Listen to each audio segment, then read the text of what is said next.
January 19th, 2020, 11 a.m. service, preached by Chris Murphy.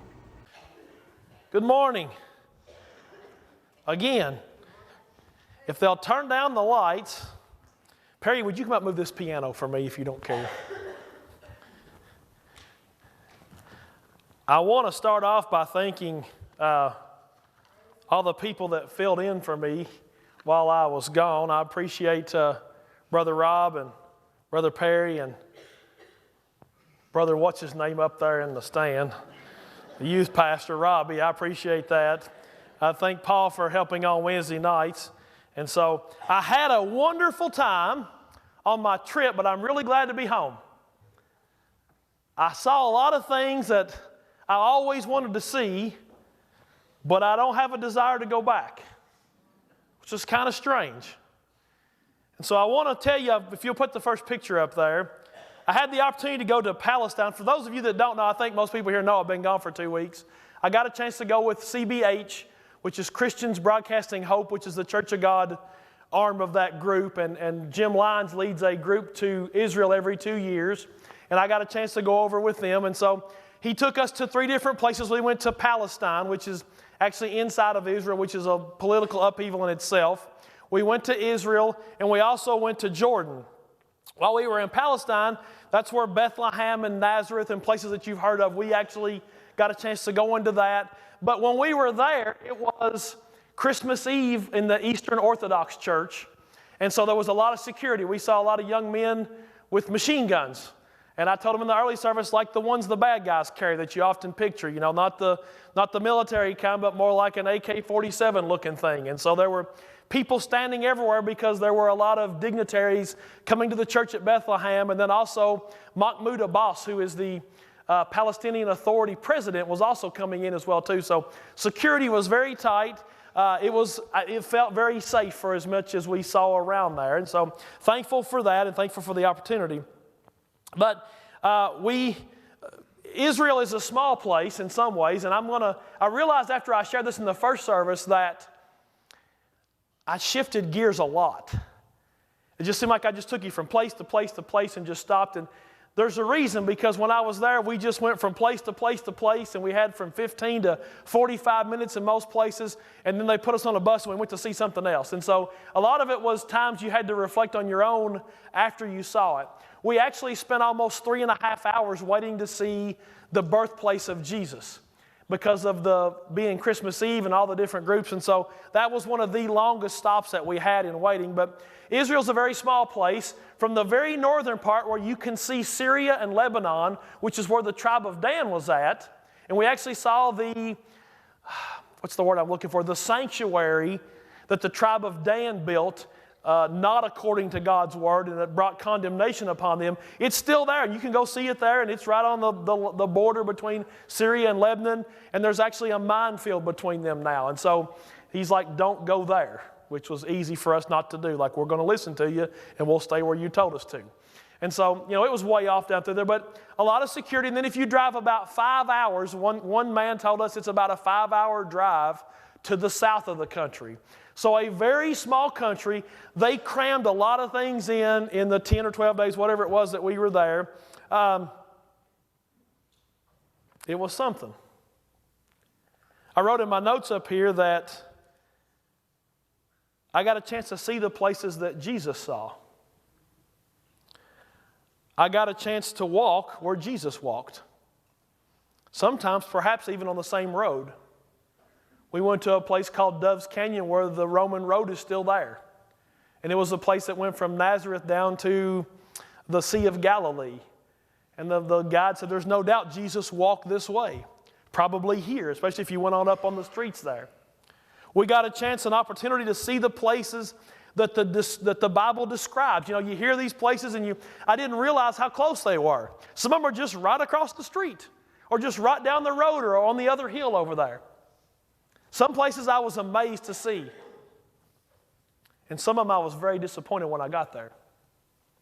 And yet, they all increased my knowledge and my understanding of God's Word. The first place that we stopped was Bethlehem. If you'll put that up on the screen there. This was the church built at Bethlehem where Jesus was supposed to be born at. And one of the things that I struggled with was, how do they know where these places are? I was like, well, you know what? I can't remember where I stood last week or a month ago or 2 months ago. And yet they seem to say, where are all these places? And I thought, how in the world do they keep up with them? And our guide shared something when we were near this place or talking about this place, I don't remember which, that helped greatly in me having a greater confidence of where these places were actually at. And he told the story that the city of Jerusalem, and this is according to Scripture as well, prophesied, was destroyed in 70 A.D. And it wasn't just destroyed, it was just almost completely wiped out, especially the temple area and all those things. The city was destroyed by the Romans. And Christianity had completely fell out of favor, I guess might be the right word to use. Christians were persecuted not long during that time and not long after that time. And in 130 A.D., an emperor named Hadrian, trying to discourage Christians from worshiping, because what they were doing in the Holy Land, they were going to these places where Jesus was born at, where he was crucified at, and they were holding services. And so in his attempt to squash Christianity, he came in or had these idol temples built on all these holy places, or what we might consider a holy place today. And so in 130 A.D., which is not that long in the scheme of things, after Jesus' death and after the city was destroyed and resurrection, he came in and he built these places, trying to discourage Christians. Well, in the 300s, the Emperor Constantine became Emperor of Rome, and his mother was also a Christian. And in 326 or 328, I don't remember which it was, she came to the Holy Land to try to identify the places of Jesus' birth and crucifixion and holy places and kind of preserve them. When she got there, she found that her job was very easy because of why?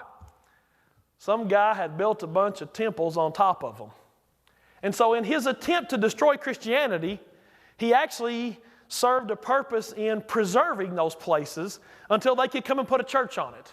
Now, this is the church at Bethlehem, and you can see the middle there. The light is shining because there's windows at the top. There's actually some murals on the other side of the wall that you can't hardly see. We're standing on the right side, and there's an altar up front. And to go see the birthplace of Jesus, you have to go around and down into like a hole. It's like in the basement kind of a place there. But this was a place that we waited the longest. And if I remember correctly, and forgive me, I've heard so much information, I pray I'm correct in this. So this is one of the, if not the longest, continuously serving Christian places in the world, because in about 323, this church was built, and it has been a church all of those years. Now, it's been redone, had some things added, but this is also part of it, and some of the foundation, I'm sure, is still there. So that was a place, though, when I went down, I did not send a picture of it with me, but when I went down to see the place of Jesus' birth, there was no manger, there was no hay, I didn't see a donkey, I didn't see anything around there that I recognized. Basically, what it looked like now was, for lack of a better word, a Catholic altar or shrine. And actually, to see the birthplace of Jesus, it was underneath what I'd call a table, a really low table, probably like this, and you had to get down on your knees to see it, and it was a silver star with a hole in the middle of it. Nothing like what I pictured it. And that part was, for me, one of the most disappointing, because, you know, I wanted to see the manger that we stick up here at church all the time. And it wasn't that away, and yet that place was still preserved. So that was, in some point, it was nice to understand that, and yet what I saw did not fit with what you always kind of have in your mind. We go a little further. One thing that did kind of fit in what something I'd wanted to see was after we left that place, we went to the shepherd's field, where the shepherds got the announcement of Jesus' birth. And this is us standing in that field. There's actually a church up on the hill, and they're doing some excavations below us. That's the tent. But if you look over on the hillsides over there, that is Bethlehem. And so we've crossed over the hill, we've driven away, and now we're standing where the shepherds got the announcement according to tradition. And the guide said if in that time it would have been a 2 to 3 hour walk from where they got the announcement at, to be able to go over there and see where Jesus was born. And you could see the church, and I can't point it out to you there, but I think it's the far one on the far hill back there on the left. It's amazing to think about how long it took them to walk and what that field might look like, and it was just a pasture field where they would be keeping their sheep at. And so it was a nice, just to kind of get that perception and how far distances were there. Moving very quickly, we also got a chance to go to see Hezekiah's tunnel that was dug where they brought water in, and we toured that, and I do not have pictures of that because it's a dark tunnel. And so we did walk through part of that, got to see some of that. We also got a chance to gather on the teaching steps, as they were called, of the Temple Mount complex. And the guide shared with us that this is where the rabbis would teach their students as they were getting ready to come up to the Temple Mount complex. And he said most likely Jesus was there teaching. And we got a chance to overlook the surrounding city of Jerusalem. And one of the places that we got a chance to see was the Mount of Olives. If you put that picture up there, as we were standing on the teaching steps, now I'm telling you, I'll move quickly here. We're no longer in Bethlehem, we've moved to Jerusalem, which is, I think, 6 or 8 miles. It's congested now, so it takes longer than what you might think. But we've moved to Jerusalem. We're at the edge, standing on the teaching steps, or at least in the part of that. And that's the Mount of Olives. I didn't realize it was that close to the temple.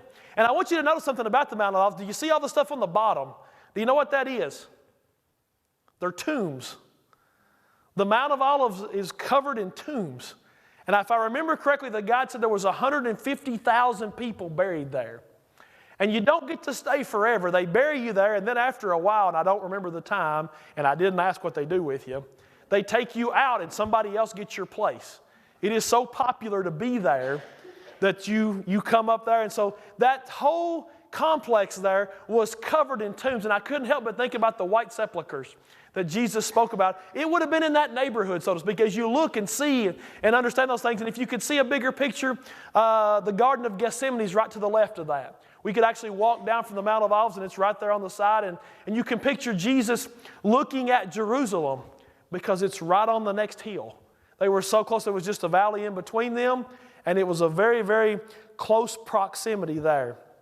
Moving very quickly, I'm going to show you from the other side. We got in the bus and drove to the other side, if he'll show the next picture there. And I'm standing on the Mount of Olives. That's me, by the way.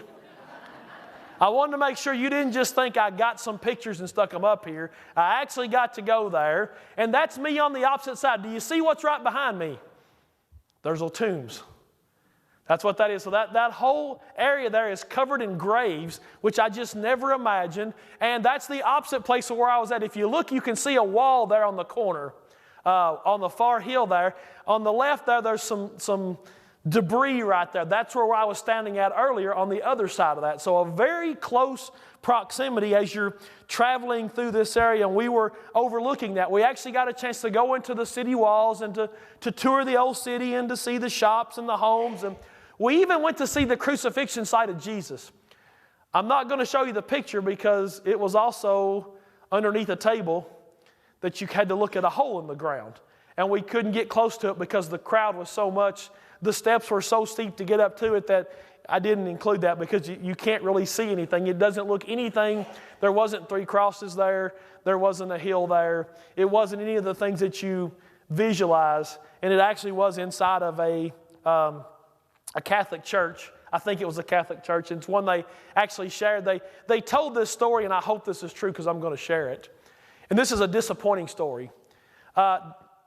The city of Jerusalem is divided into 4 quarters, and I probably won't remember them all, but the Jewish, the Muslim, the Armenian, and there's one more, and it escapes me right now. But the church was also divided up. Different groups owned different parts of the church where Christ was crucified. And the story goes that they fought over who had the honor of locking and unlocking the door. And the Christians couldn't agree who was going to have the honor of opening the door in the morning to let people in and who was going to have the honor of closing the door. So they gave it to the Muslim guy in the community to do it because they couldn't agree on it. And the only thing that kept coming to my mind was shame on us that we couldn't agree on something like that. And we had to ask someone else to do that. And yet, I think that's still the way they do that today. And that's the story that they shared with us there. But it just makes you think about oftentimes the things that divide us and the things that we argue over sometimes don't amount to anything. But yet, here we are, and you can see the temple there in the background with the gold dome just barely. And you can also see the graves there. But that's the Mount of Olives, and that's looking across there. The next picture, number 6 here, is actually up on top of the temple complex where the Temple of Solomon, the temple of Herod's temple used to be at that you read about, where Jesus would have been at, up on top of that, except now the temple was destroyed in 70 AD. What's up there now is a Muslim mosque that you are not permitted to go into unless you're Muslim now. And so we weren't permitted to go inside. Now we could go on up through that little gate there. We were not permitted to go inside the building. I think our director made the comment, he was there in 86 and you could still go. Now you cannot go inside of that. You can see pictures, but that was David's original place of where he had set up the sacrifice and the different things from the Lord, if I remember correctly. So we got a chance to go in there. While we were there, though, one of the guys in our group asked a question about the former temple that used to be there. And one of the Muslims that was there worshiping or gathering was chastising them for bringing that up. And so it's a very, very sensitive subject still. And so our guide had to come over and speak in Arabic to kind of diffuse the situation, that we weren't talking about wanting to tear this one down. He was just asking a question about what it looked like. And as Jim Lyons described it, that guy overheard and was bothered because this came later and that was there before. And so that was a big deal there still. And actually we had a lady who followed us on out to a later place. I mean, we were still up there, but followed us around, and she was still upset. And we finally just had to walk off and leave her because it was a very sensitive subject. And so, it's only been hundreds and hundreds of years, but you can see we've not managed to get past any of that, so to speak. Moving on quickly, as we left Jerusalem, the next picture is one of the wilderness. Now, you talk about Jesus being Christ's temptation. He goes into the wilderness. This is what the wilderness is. And our guide said it doesn't look like trees and jungle and things that we often think about wilderness. It's not even quite desert with sand. It's just barren landscape with nothing. But at least there were miles of it. It was everywhere. And it seemed like it went on, and actually it went all the way down to the Dead Sea. And these big cliffs, are not quite cliffs, but these great big mountains rose up and dropped off very quickly right into the Dead Sea, as the next picture would show. Well, it actually doesn't show that, but this is the Dead Sea. You can see that's on the opposite side of the Dead Sea, but that was some rails that they had leading into the Dead Sea. And you can see the salt that builds up at the bottom. And so there was salt everywhere down there. There was salt on the shores. It was on the rocks. My wife said, "Could you bring me back some salt from the Dead Sea?" I was like, "You're going to get me arrested is what you're going to do." I did not bring her back any except on the clothes that I wore to get in there. I did get in there. It was very cold while we were there, unseasonably cold. I'm a great big boy, but I still float in the Dead Sea. So it is true. It was hard for me to get my legs down. When I sat down, I just bobbed up like that, and it was hard for me to get myself back upright because I floated so much. It was hard to stand back up again. And so you always hear that anybody can float in there. It really is true. We left the Dead Sea after there was some flooding, and I think the name of the channels are called wadis. And there was these places where the water would flow out from the cities and places into this. And we actually got postponed on our trip to see Masada because of the flooding. And you don't think about a desert place flooding, and yet it was a rather common occurrence there. And so the next place we stopped was Masada, which was not too far from the Dead Sea. Now, Masada is a place, this is the tram lift. And you can see how high we are. We're at almost the top. And that is part of the Dead Sea that you can see, or at least the River Jordan kind of flowing through there. I don't remember which it is. But you can see how high and how desert of a place that is. In case you're wondering, I do not like to fly, and a tram is worse than flying. And yet I want to give the Lord some credit. I prayed the Lord would give me some boldness to go on this trip, and I had a wonderful trip with the tram. I enjoyed it. It was only 3 minutes, so you don't have to pray for that long while you're on that thing. But I rode it. I enjoyed it. I stood at the edge, which is not me at all. Any of you know I am terrified of heights. That was high. But I very much enjoyed that. But this was a place that Herod the Great built 2 palaces for himself on the mountain, and he fortified this place. In case things fell apart, this was like his retreat, if you will, to go back and to live and to make it. And according to the historian Josephus, there was a siege at this place by Roman troops from 73 AD to 74 AD, which is not too long after the destruction of the temple. And it ended in the mass suicide of 960 rebels, Jewish rebels. They held out for, I forgot how many months it was, and the Roman army actually built a ramp. They couldn't get, this hill is open all the way around. They actually moved dirt and built a ramp up in order to get to the gate of this place. And when they broke through the gate, everybody had committed suicide there. And there was, except for 2 ladies and a couple of children left to tell the story. And so they did not want to be prisoners. And it's kind of a sad place to see. And yet when you stand on top, you can still see where the Roman support buildings were at. You can still see the ramp. It's not as high as it was, but you can still see where they built that at. And these people were viewed as heroes by the Jews for withstanding against the Roman army. And so that was a fascinating place and one of the most famous ones. We also moved very quickly. Again, I'm changing gears very fast here. We moved to Jordan after this. We got on a bus and they took us to Jordan to see the city of Petra. Now, how many of you ever seen Raiders of the Lost Ark? This is the canyon that he walks through as he comes through, and then you can see what's called the treasury. I told the guy next to me, I was like, can you believe it? Harrison Ford walked here. You know, that was kind of how the story went. He was actually here. And so this is the canyon that we walked down. It was 1.25 miles where they let us off at the bus. And then you walk through this very narrow canyon, and then when you come out at the end, you see that regular sight that you always see on the movies and different things, and right there it is. On the inside, it does not look like the movie. They made sure they told us that. It's a big square room, probably the size of this room, and I'm just guessing, with 2 small ones on the side, and you can no longer go up in there. One of the armies has shot a lot of holes in the very top piece up there because they believed there was treasure in there, and they were trying to shoot it down. And so there's holes in it. It's been shot up quite a bit. That was one of the places that I had dreamed about going and looked forward to going. We went there because this was also the ancient, what's the word I'm looking for? Place of Edom. This is where the Edomites were at. And if you read the book of Obadiah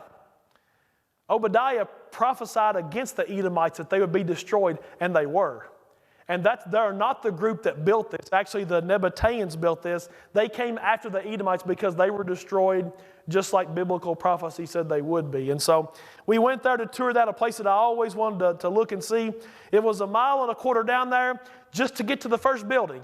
And then we probably walked 1/2 mile or 3/4, or you could ride a camel, which I did not.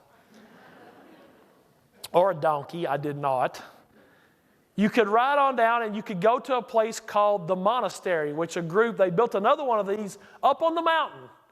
And you could, I think it was a Catholic group, put a monastery up there. And so they had places up there too.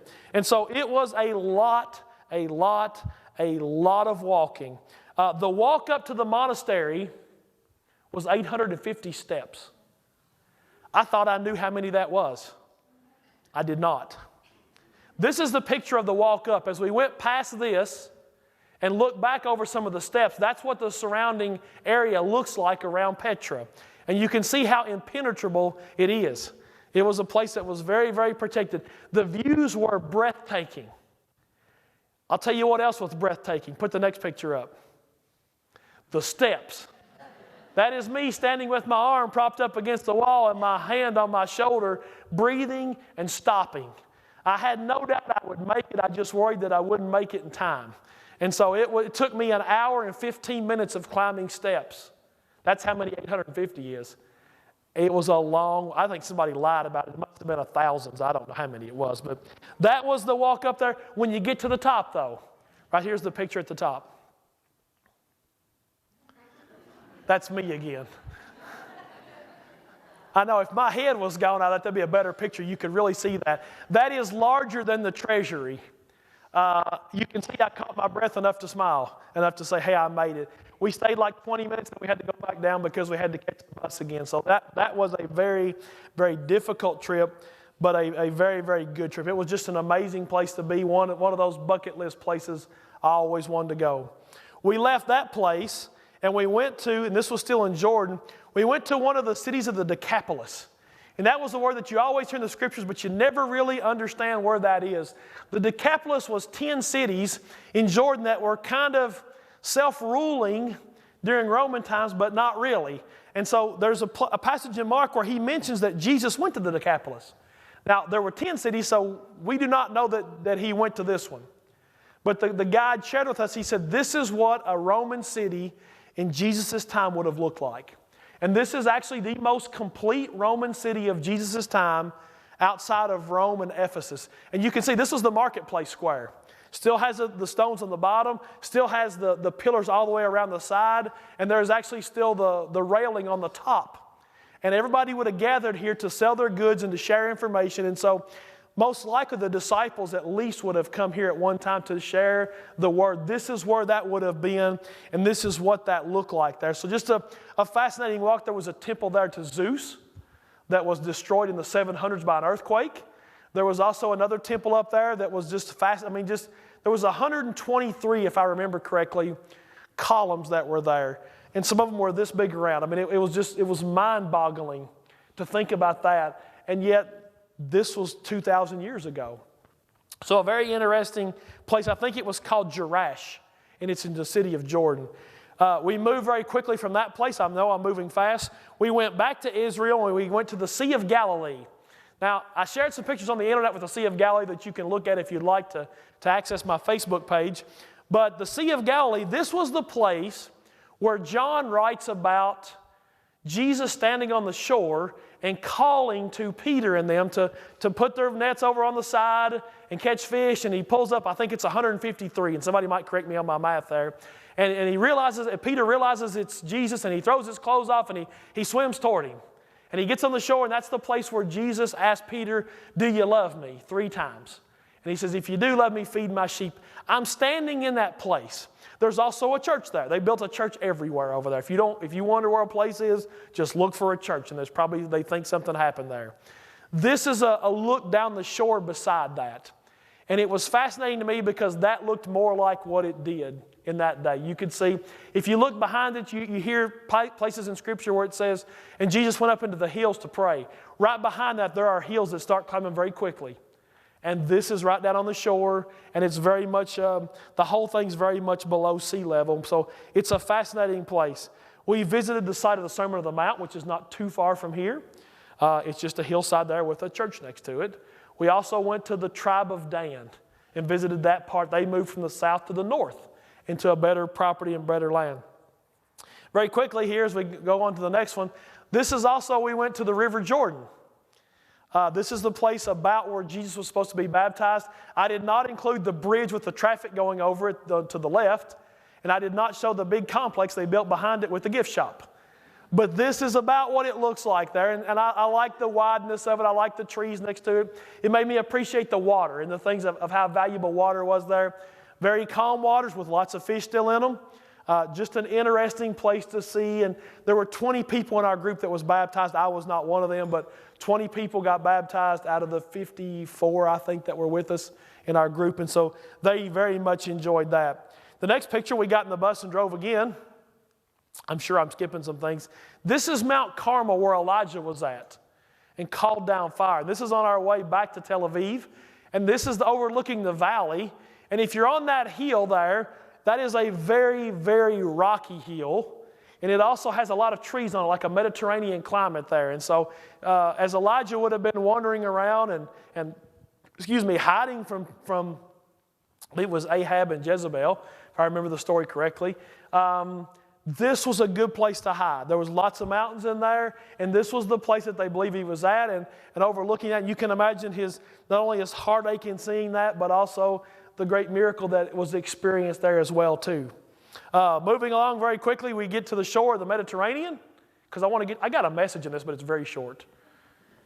This is the palace at Caesarea, where Paul stood on trial before Felix. And you can still see the swimming pool that was there. It's actually down next to the ocean. You can still see the courtyard that was there. You can still see the well that they used. All those ruins are still there. Parts of those are, and they've recreated some of them. And our guides share with us this is where they believe Paul stood and made his defense that you find in the book of Acts, if I remember correctly. So this was the place in that sense, and it was just a wonderful place on the shores of the Mediterranean. But the next picture I'm going to show you is perhaps the most important one. And this is one that I didn't think I would enjoy as much, and yet I learned something very important here. The next picture, this is the Wailing Wall, or the Western Wall. There's been a rumor, and it's true, that I got lost while I was there. Jim Lyons took a small group of us younger fellows there. Most of us were older than I am. I'll say it that way. And some of us were younger, so the three guys wanted to go for a walk. And he took us late one evening and at nighttime to walk the city. And we went down into the inside of the old city and down in where people actually live. And I felt like we were lost a lot of the time. I don't think he felt quite that way, but there was times we were very turned around, and we actually came to an entrance to the mosque, and there was a young man with a machine gun there who asked what we were doing. And so we just turned and walked away. And so, it was the kind of place where you could see families were living there. You don't think about that, but people actually live underneath the city. And it's like it looks just like tunnels with houses. And there were kids running down through there at one point. And there were just adults, and there were just desertedness sometimes. There were shops in some places, but a very odd place. But one of the stops we made was at the Wailing Wall. Now, you can just barely see it, but if you look to the left, there's a little arch right there. The Wailing Wall, or the Western Wall, is segregated, men on one side, women on the other. And the men had this little clubhouse, conclave, on the left side there that the women weren't allowed to go into. The women were on the other side over there, and they did not mix. But the women did not have to wear a headpiece, but the men did. And if you didn't bring a hat with you, you had to wear the little yarmulke thing on the back of your head.